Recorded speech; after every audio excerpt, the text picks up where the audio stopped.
وہ 15 سال کا بچہ تھا، ایک مزدور کا بیٹا تھا، گھر جیسے ایک ڈربا تھا، بے بس بھوکا پیاسا تھا، آگے بڑھنا چاہتا تھا، ماں اور باپ سے کہتا تھا اپنا تارا چمکے گا،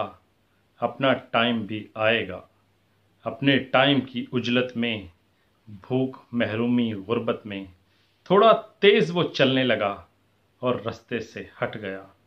اس دھرتی پہ رہنے والے، خود کو انسان کہنے والے، وحشیوں کے وہ جنے ہوئے، بھیڑیوں کے وہ پالے ہوئے، ظالم چند درندوں کے، دولت مند شیطانوں کے بیچارہ وہ ہاتھ لگا، رسیوں اور چھڑیوں کے ساتھ باندھ کے اس کے دونوں ہاتھ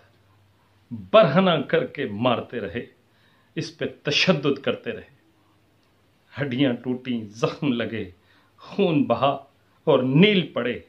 پر ان سب حیوانوں کے پیسے پورے نہ ہوئے۔ وحشی اس بربریت کی ویڈیو بھی بناتے رہے، آخر کار پھر اس کی روح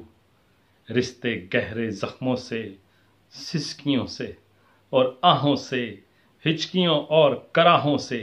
اس کے کٹے پھٹے بدن سے آخر کار ہو گئی جدا۔ ظالموں، قاتلوں، وحشیوں کے پیسے پورے ہو گئے، وہی بس چند 100 روپے جو کہ اس نے چرائے تھے، شرٹ جو اس نے پہنی تھی، جو کہ اس کا کفن بنی، اس کے سامنے لکھا تھا اپنا ٹائم بھی آئے گا۔ اے خدا، منصف خدا، تیرا ٹائم کب آئے گا؟